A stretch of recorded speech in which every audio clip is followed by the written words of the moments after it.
Hi, everybody. Welcome to Reed's Rogue Reviews. Similar to it, I did these a few years ago where I did various unknown or well known Spider Man villains. And I thought right now, with the new volume coming up and starting, it was time to actually bring these back. I'm also hoping to do some cast member reviews as well, too, coming up that's been kind of postponed the last 2 years.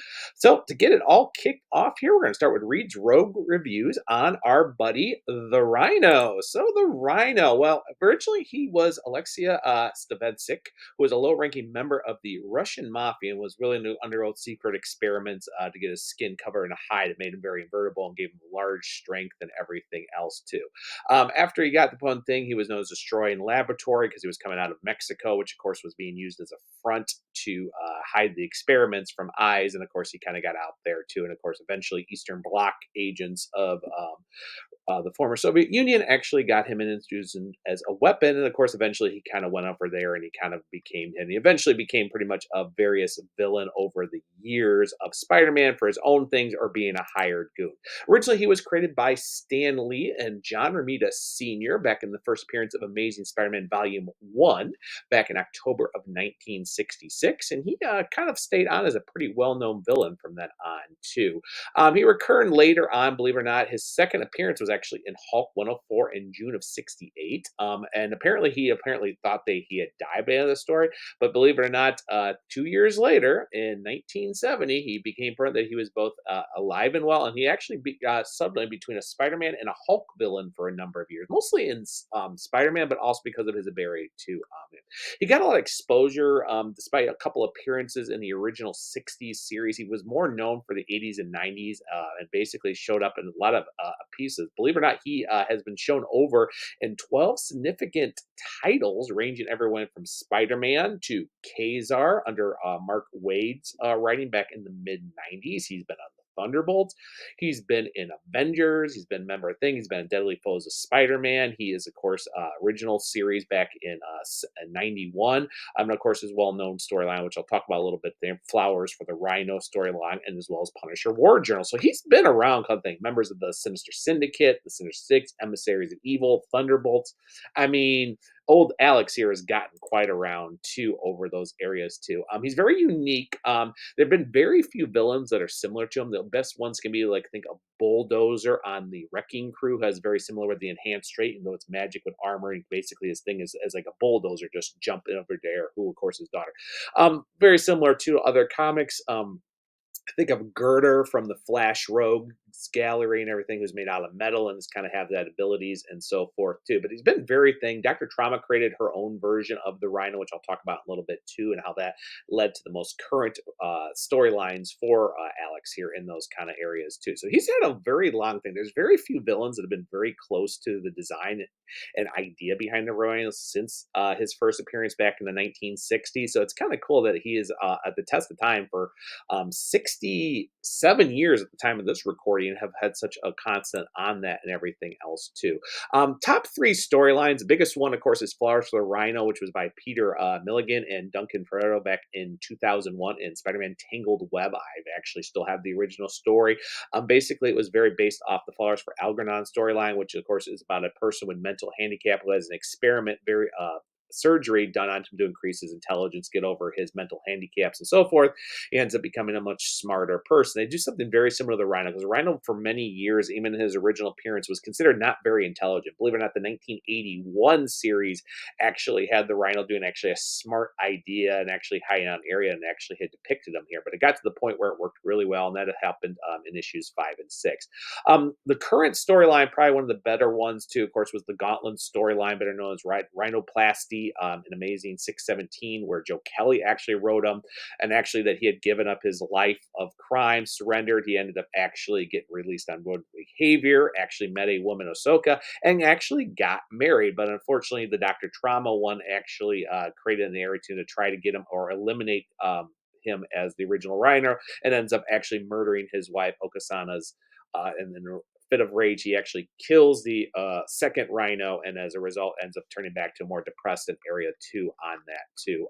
He was also very well known as kind of a superhero role during the Death Head series back in the '80s, which was actually a kind of interesting piece on him too, where he was trying to reform back then, which is actually here. And there's a lot of great characterizations on the Rhino being part of that too. So he's really had quite the career from good guy to anti-hero to hero to trying to reform to so forth. But there's been quite a bit on that. I mean, he's had tons of adaptations since his first appearance in the original. I got my little piece right over there too with the Rhino, but he's been in video games. He's been adapted in other series. He got really back in popularity again during the '90s Spider-Man series or Spider-Man '98, if we want to go there. He's been in video games. He's been in movies, of course, adaptions too. We see him in Silhouette. We most recently saw him in the Craven the Hunter movie, and so forth. Toys, everything. I mean, he's had quite the career. And I mean, he's been everything else. I mean, like I said, he was known as both a Spider-Man and a Hulk villain for a number of years, believe it or not.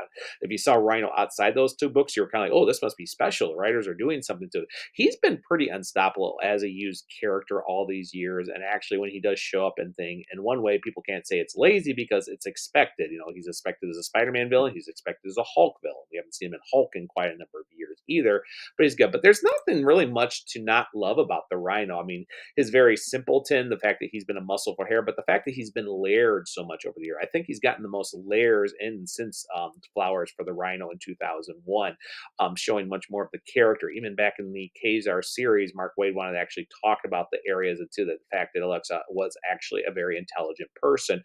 During Mr. and Mrs. Parker, which was kind of a precursor to the Spider Girl series back in '98, we actually met him when he reformed the first time, meeting with his aunt, who was the only person that was really gave him a chance. He was kind of realizing he needed to stop giving up crime and stuff and be there for family members. It was a nice little take of the character who then eventually retired in that area. So he's got a very thing is when they kind of make him the big lug and everything, it's pretty good on there, which kind of leads me to my pros and cons. He's for a character that's been around for almost 60 years. He's really stood the test of time for just a simple big guy in a suit, even if he was a result of Cold War storylines, but the fact that it's actually been area to adaptions have been pretty good with them and other things such as cartoons and maybe video games and everything. Movie wise, it's been kind of an issue. The one with Craven the Hunter recently was okay. The thing was there, but it wasn't here. Paul Giamatti playing him in the Amazing Spider-Man 2 movie. They went a little over the top, even though being a little guy in a suit, which is kind of how the previous Ultimate Spider-Man was done, or the video games too. So the truth is, when they stick to more of his origin stories and making him more than just a dumb brute, he works great as a character. When he's just kind of being mind control or thrown out in anger, it doesn't really suit the character very much. Like I said, I always go back to the 1981 series where he was kind of depicted as a much more intelligent guy in a Rhino suit versus his first appearance in the '60s cartoon, as well as later what he was using in the '90s is just the Kingpin's hired hand, and that's all he was. He was just a thug for hire, mostly worked for the Kingpin or whoever wrote him a big enough check, which was okay. Back in the day, it made sense, but he's much more higher character and why he's led to all those different areas of the character. So I've liked that. So with that all said enough, I mean, he's a very character too. Future coming up, he is going to show up in the new volume of Amazing Spider-Man, which is coming up. He's been similar to what happened to him with Orchesis during the Croatia era of X-Men. More reason why I'm wearing my X-Men '97 shirt here too. How he is coming of his last appearance where he did fight Nightcrawler and he was freed of mind control by the Silver Sable and the Wild Pack. And here what it'll be on as the first villain. He's kind of led to the more anger, kind of raging out too. I'm hoping there's more to it because believe it or not, Joe Kelly actually wrote his loss of his wife and everything. Actually, is a very well story. Like I said, it's kind of my second favorite. It's also considered probably one of the second best Rhino stories out there in a very long time. So, despite everything, we're hoping he does not lose that part of the Rhino, but we'll see. Right now, the earlier pages is just the classic. He's like a wild animal running through it. We've been there, we've done that. I'm hoping for some more character development because the character has been through so much trauma over the years. I'm hoping that works well. So, on that note, everybody, I thank you for bringing back here for Reed's Rogue reviews here, and I hope to check you out for our next one coming up very soon. I intend to be doing this a little bit more too. Next one coming up, of course, will be our buddy Itsy Bitsy, who will be returning also in the current Spider-Man volume. And believe it or not, I'll break down a little bit more into some other lesser-known villains or ones that seem to have shown up in Spider-Man because they just show up. So thanks again, guys. And if you think of joining us, basically think of liking or subscribing to this channel, as well as checking us out at SpidermanCrawlspace.com for all your most latest news, podcast reviews, and definitely think of joining our Patreon or joining our Discord server. And on that note, everybody, I will talk to everyone later.